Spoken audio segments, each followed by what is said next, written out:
날씨가 이랬다가 저랬다가 왔다 갔다 합니다. 각 가정의 건강과 주님이 주시는 평안이 함께 하시길 축원합니다. 이 시간 주님의 말씀을 들고 여러분과 만남을 인도하신 주님께 먼저 감사를 드립니다. 오늘 말씀을 가지고 오늘 한 여인을 살펴보고자 합니다. 어느 날 예수님께서 사람들이 하나님께 헌금하는 모습을 보고 계십니다. 멋지고 잘 차려입은 사람들이 와서 예물을 정성스럽게 하나님께 봉헌합니다. 주머니가 두툼한 것이 꽤나 많은 헌금을 하는 것 같습니다. 그 사람들은 굉장히 돈을 잘 버는 사람들일 테고 율법에 따라서 수입의 11조를 하나님께 드리며 또는 감사헌금을 하는 사람들입니다. 아마도 그들의 삶은 그들이 생각하기에는 감사할 정도로 윤택한 것 같습니다. 그 사람들이 헌금을 하고 나서 한 여인이 들어옵니다. 행색이 초라합니다. 밥은 잘 먹고 다니는지 모르겠습니다. 사람들이 그 여인을 과부라 부릅니다. 남편을 잃고 힘들게 살고 있나 봅니다. 참으로 가여운 여인입니다. 그 여인이 동전 2개를 하나님께 예물로 드립니다. 예수님은 그 여인을 바라보고 있었지만 다른 사람들은 그 여인을 그 누구도 신경 쓰지 않고 있습니다. 행색이 초라하고 남편도 잃은 과부이며 여인입니다. 그 누구도 그 여인에게 신경을 쓰고 있지 않습니다. 그런 주위를 둘러보시고 오늘 예수님께서 주변에 있는 제자들과 사람들에게 이렇게 말씀하십니다. 내가 너희에게 말하건대 저 가난한 과부가 다른 어떤 모든 사람보다 많은 예물을 드렸다. 다른 사람들은 그런 예수님의 말씀을 이해할 수가 없습니다. 아니 예수님 왜입니까? 누가 봐도 저 여인보다 많은 예물을 한 사람들이 먼저 예물을 드렸습니다. 그런데 왜 저 여인이 더 많은 예물을 드렸다고 말씀하십니까? 그 질문에 예수님께서 이렇게 대답하십니다. 그 사람들은 많은 재산을 가지고 있었고 그 중에서 예물을 드린 것뿐이지만 저 여인은 가난한 중에서 자신이 가지고 있는 모든 생활비를 예물로 드렸다는 것입니다. 오늘 예수님의 이야기를 우리는 내가 가진 모든 것을 하나님께 드리는 한 여인의 정성스러운 신앙생활을 보여주는 것이라고 생각하곤 합니다. 또한 우리가 가진 것이 없더라도 하나님께 정성껏 예물을 드려야 한다고 생각하게 하는 말씀으로도 많이 알려져 있습니다. 실제로 예수님의 이 말씀을 듣고 나의 봉헌 생활은 어땠는가 하고 생각하시는 분들이 계실지도 모르겠습니다. 그런데 오늘 우리는 이 말씀을 다른 관점에서 한번 살펴보고자 합니다. 우리들의 눈에 과연 무엇을 담고 사는가? 우리들의 마음이 어딜 바라보고 있는가? 우리가 무엇을 잃어버리고 살고 있는가? 이런 질문을 하게 만드는 말씀입니다. 먼저 우리는 저 과부의 상황을 살펴보아야 합니다. 그래야만 오늘 말씀이 가지는 색다른 의미를 알 수 있기 때문입니다. 우리나라에는 한이라는 정서가 있고요. 정이라는 정서가 있습니다. 외국 사람들은 그 한과 정이라는 정서를 잘 이해하지 못합니다. 우리끼리만 아는 거예요. 대륙과 해양의 교두보로서 예전부터 외세의 침략을 받아오면서 쌓여온 그 민족의 인식이라는 게 있습니다. 일본에도 비슷한 게 있는데요. 일본에는 와라고 하는 사상이 있습니다. 화라고도 하는데요. 이 와라고 하는 사상은 서로 다투지 않고 좋게 좋게 지내자 약간 이런 거예요. 그런데 그런 사상이 그 일본 민족에게 뿌리 깊게 내린 민족의 정서가 된 이유가 있습니다. 일본 사람들은 가끔 옳지 않은 일인데도 불구하고 침묵하면서까지 분쟁을 싫어하는 모습을 보게 됩니다. 그리고 나와 속한 대다수의 사람이 아니고 다른 이야기를 하는 사람이 보면 그 친절했던 사람이 그 사람에게 굉장히 적대적인 모습을 보여주는 것을 보게 되곤 합니다. 우리는 그 정서를 이해할 수가 없어요. 저 사람들은 왜 그런 걸까?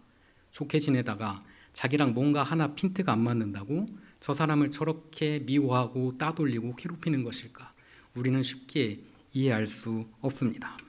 그 이유는 과거에서부터 찾아보면 먼저 일본이 섬나라였기 때문입니다. 섬나라다 보니까 전쟁이 나게 됐을 때 아니면 다툼이 나게 되었을 때 싸워요. 싸우다가 내가 저 사람을 이길 수 없겠구나. 저 왕을 쇼군을 이길 수 없겠구나 하게 되면은 어떻게 해요? 도망가야겠죠. 죽지 않으려면.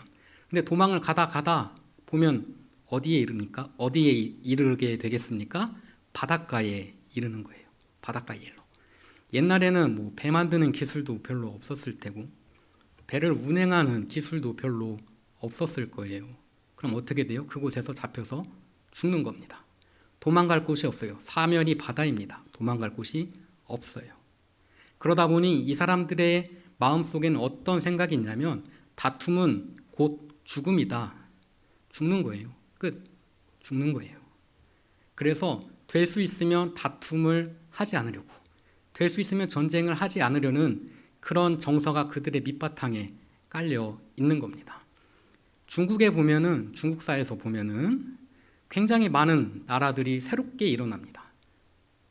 아마 그들은 지금 왕이 마음에 안 들면 들고 일어나는 거예요. 그러다가 내가 질 것 같으면 여긴 땅이 넓으니까 어디든지 도망갈 수 있겠지. 안 되면 튀어야지. 이 마음이 그들에게 있었는지도 모릅니다. 어쨌든 일본의 이런 정서를 이해해야 일본 사람들이 저렇기 때문에 저런 마음가짐을 가지고 살아가는구나 하고 알 수 있게 돼요. 외국 사람들도 우리를 볼 때 한이라는 정서와 정이라는 정서를 이해하기 위해서 우리나라의 역사를 먼저 바라보고 그 시대적 상황 그리고 상황적인 배경을 보아야 이해할 수 있는 것과 마찬가지입니다. 오늘 말씀도 이 여인을 그렇게 한번 살펴보고자 합니다. 먼저 오늘 말씀에 나오는 이 여인이 어떤 사람입니까? 과부입니다. 과부인데 그냥 과부가 아니라 성경에 뭐라고 기록하고 있습니까? 가난한 과부다라고 기록하고 있습니다. 행색이 초라합니다. 이것이 우리에게 무엇을 나타내고자 하는 것일까? 당시 이스라엘 민족은 자손을 이어가는 것이 굉장히 중요한 덕목입니다. 그래서 만약에 남편이 죽으면 남편과 가까운 친척이 아니면 가족이 남은 과부를 받아들여서 그녀와 죽은 남편의 가족을 돌보고 보살피는 것이 풍습이었습니다. 그래서 과부라고는 하지만 그녀들은 누군가의 보살핌을 받을 수 있었고 삶의 어려움에서 한시름을 놓을 수가 있었습니다. 그런데 오늘 이 여인을 보니 그냥 천상 과부입니다. 남편이 죽었는데도 그녀와 그녀의 자녀들을 거두어서 돌보는 사람이 아무도 없는 것 같습니다. 남편과 가까운 친척들도 그녀를 외면했습니다. 그들 나름대로의 사정이 있겠지만 오늘 이 여인의 상황을 보면 아무도 신경 쓰지 않고 외면당하는 여인이라고 할 수 있습니다. 남편이 죽은 것도 서러워 죽겠는데 남편의 친척들마저 이 여인을 외면합니다. 힘들고 고달픈 삶을 살고 있는 것이 바로 이 여인입니다. 이 여인이 오늘 예물을 가지고 하나님 앞에 나왔습니다. 그런데 이 예물을 드리는데 아무도 그녀에게 신경 쓰지 않습니다. 그녀보다 앞서 많은 사람들이 멋진 옷을 입고 와서는 예물을 드렸기 때문입니다. 그렇기에 행색이 초라한 그녀에게 아무도 신경을 쓰지 않은 것은 당연할지도 모르겠습니다. 그때 예수님께서 그녀를 보셨습니다. 예수님께서 그녀에게 가장 많은 예물을 했다고 말씀하십니다. 그리고는 이어서 이렇게 말씀하십니다. 그녀는 가지고 있는 생활비 전부를 넣었다는 겁니다. 저는 이 부분이 굉장히 인상 깊게 보는 말씀입니다. 왜 그렇겠습니까? 생활비 전부를 예물로 드렸다는 이 부분이 뭔가 이상하다고 생각했기 때문입니다. 생활비 전부를 드렸답니다. 그렇다면 이 여인은 앞으로 어떻게 살아가야 한다는 것일까? 당연한 질문이고 누구나 생각할 수 있는 이 질문. 형편이 넉넉한 것도 아니고 벌이가 좋은 것도 아닌데 그나마 가지고 있는 모든 것을 예물로 드린다는 것이 의미하는 것은 제가 생각할 때는 하나밖에 없는 것 같아요. 아마도 이 여인은 가지고 있는 모든 재산을 예물로 드리고 죽음을 받아들이려고 했던 걸지도 모릅니다. 이 여인은 이렇게 생각했을 겁니다. 나 혼자의 힘으로 자녀들을 키우기도 힘들고 내 몸 하나 보살피기도 힘듭니다. 가진 재산도 얼마 없습니다. 어차피 죽을 거 남은 재산을 예물로 드리고 죽어야겠다고 생각했습니다. 그리고 예배당에 나와 예물을 드리는데 그곳에서마저 다른 사람들은 나를 외면합니다. 이제 내가 가지고 있는 이 동전 2잎을 예물로 바치면 나는 빈털터리입니다. 당장 돌아가서 식사를 해결할 돈도 없습니다. 죽음만이 나를 기다리고 있습니다. 아무도 이런 나를 보지 않고 있습니다. 이런 상황 속에서 그 여인을 예수님께서 보셨습니다. 그리고 말씀하십니다. 저 여인이 가장 많은 헌금을 하였도다. 이 말씀은 정말 그녀가 가난한 중에 가진 모든 것을 예물로 드렸다는 의미와 함께 이런 의미도 내포하고 있을 겁니다. 너희들이 많은 예물을 드리는 사람을 보고 그들을 부러워하며 그들 옆에서 무엇인가 부스럭이라도 주워 먹기를 바랬는지 모르겠다. 하지만 하나님께서는 약한 자를 돌보시고 약한 자를 통해서 들어쓰시는 분이시다. 보아라, 저 여인을. 너희들이 많은 예물을 바치는 사람들만 바라볼 때 저 여인은 죽음을 각오하고 자신이 가진 모든 재산을 예물로 드렸다는 이야기. 너희들이 지금 바라보아야 할 사람이 누구인가? 하나님께서 가난한 자를 돌보고 살펴보라고 말씀하셨는데 너희는 왜 그렇게 살고 있지 않느냐? 이 질문이 포함된 이야기 같아요. 사랑하는 성도 여러분, 우리는 어떻습니까? 지금 우리들의 삶은 어떻습니까? 여러분은 무엇을 바라보며 살고 계십니까? 우리의 삶이 많은 예물을 바치는 사람들을 부러워하며 그들만 바라보느라 저 죽음을 각오한 가난한 여인을 봐야 한다는 사실을 잃어버리고 있지는 않습니까? 지금 우리 주변에 삶의 어려움 앞에 모든 것을 포기한 사람들이 있다는 사실을 우리는 잊고 있지 않습니까? 또한 누군가가 그들로 하여금 삶을 포기하고 죽음을 각오할 수밖에 없도록 만든다는 사실을 잊고 있지는 않습니까? 예전에 봤던 드라마 대사 중에 굉장히 인상 깊었던 대사가 있습니다. 폭력이 일어나는 곳에는 세 종류의 사람이 있습니다. 가해자, 피해자, 그리고 방관자입니다. 세상은 우리에게 양보하고 배려하며 희생하면 바보, 멍청이, 미련퉁이라고 합니다. 하지만 예수님의 삶이 그 미련퉁이의 삶이었습니다. 고난주간으로 우리 지금 한 주를 보내고 있습니다. 예수님께서 십자가에 매달리실 때 그곳에도 예수님을 핍박하는 사람들이 있었습니다. 그리고 고난받으시는 예수님도 그 자리에 계셨습니다. 거기에 더해서 그 모든 것을 바라보기만 하는 방관자들 또한 그곳에 있었습니다. 그 누구도 예수님은 죄가 없습니다. 예수님은 아무 죄가 없습니다. 이렇게 외치는 사람이 한 명도 없었습니다.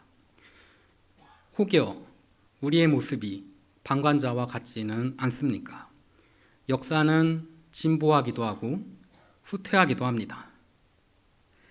사회적 경랑의 시대에 악한 자의 아우성보다 선한 자의 소름 끼치는 침묵으로 인해서 역사는 후퇴하곤 합니다. 저는 여러분들이 가해자가 되길 바라지 않습니다. 또한 그뿐 아니라 방관자 또한 되지 않기를 간절히 바랍니다.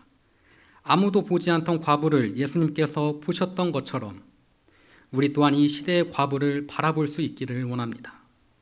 이 시간 오늘 말씀을 통해서 우리가 세상을 바라보며 보아야 할 것을 외면하지 않고 제대로 바라볼 수 있는 영적인 눈을 가질 수 있기를 간절히 축원합니다. 다 같이 기도하시겠습니다.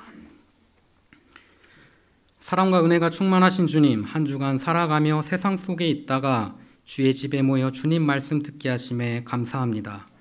오늘 말씀이 우리의 마음밭에 심기게 하시고 다시 세상에 나아가서 살아갈 때에 주의 형상대로 예수님의 길을 따라 살아가는 주의 자녀들이 되게 하옵소서. 주님께서 주시는 은혜와 기쁨을 우리만 나누는 것이 아니라 눈을 들어 세상을 돌아보게 하시고 우리의 기도가 필요한 곳을 찾는 넉넉한 마음 품게 하옵소서. 말씀의 은혜로 세상에 나아갈 때 주님 동행하시고 주의 자녀로서 살아갈 때 부족함 없는 지혜로 함께하여 주옵소서. 예수 그리스도의 이름으로 간절히 기도드리옵나이다. 아멘.